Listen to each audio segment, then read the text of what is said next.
In this training video, I will show you when and how you can adjust a send report. I will also show you how quickly and easily you can use the same template with different data.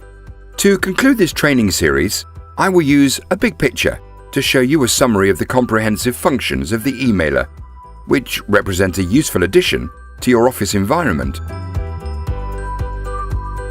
First, I go to the preview via the created job in the job settings. Before I carry out this job for the first time, I should adjust the settings of the send report. As information from the job setting is needed, along with the data from the Excel file for the send report, the best time to check or adjust this is before carrying out a job. If the columns in the Excel file or the settings in the job settings change, the configuration of the send report should also be adapted. It isn't a problem if you forget to do this, as the emailer always adds all possible information into the send report regardless of your wishes. To check the settings of the send report, go to the settings and then to Email Send Reports.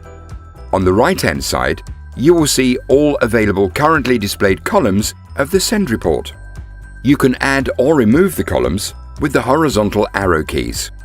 You can change the order of the columns in the send report with the vertical arrow keys.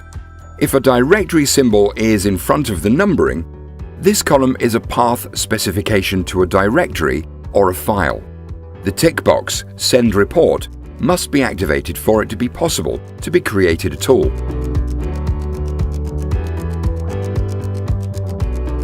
Directly below the tick box, you can select a directory for each job in which the send report is saved as an Excel file. A send report that is an Excel file is generated for each execution of a job. After you have executed a job, you can also see the send report directly in the Reports menu. You can open the created PDF file, the sent email or other attachments here directly by clicking the name.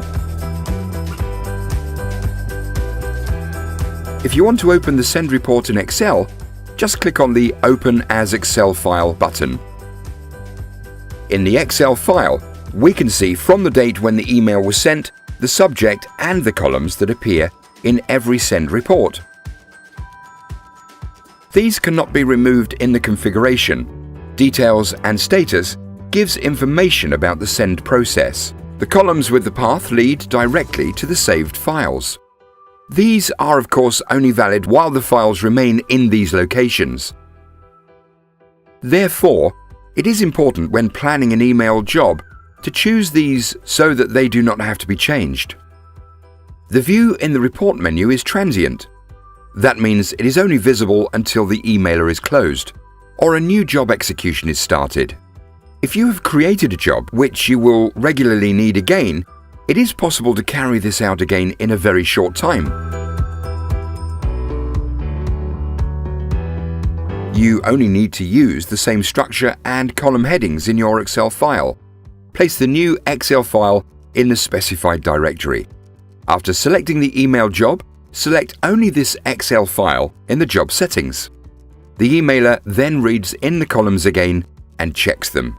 Look at the result in the preview. You can click directly on Execute to start the email job.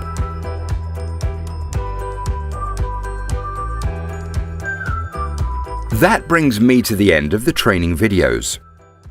To finish with, I will show you a summary of the most important functions of the emailer. The emailer is based on the data of the email recipient in an Excel file.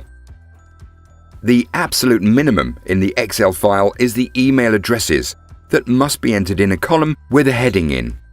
Creation of an email template is also vital for using the emailer. All other functions are optional. A highlight of the emailer is that serial letters can be created with the Excel data automatically added to the email as an individual PDF file. Individual attachments which are listed in the Excel file, with the specification of the directory and file name with extension, can also be added to the email. One file per recipient can be placed here, or one file for multiple recipients. If all email recipients are to receive the same file or files as attachments, these can be added to the email by specifying a directory.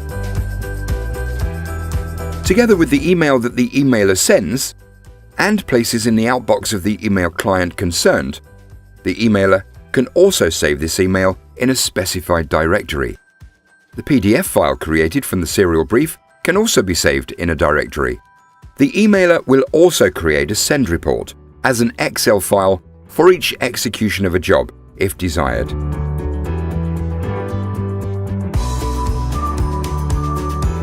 In the send report itself, all references to the saved file can be listed as well. This brings us to the end of the training videos.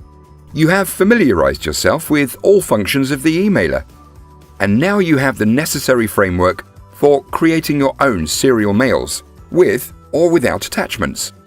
Constructive comments and suggestions or questions that are not covered by the training videos are always welcome. If you are happy with the emailer, then I would be very pleased if you would pass on a recommendation.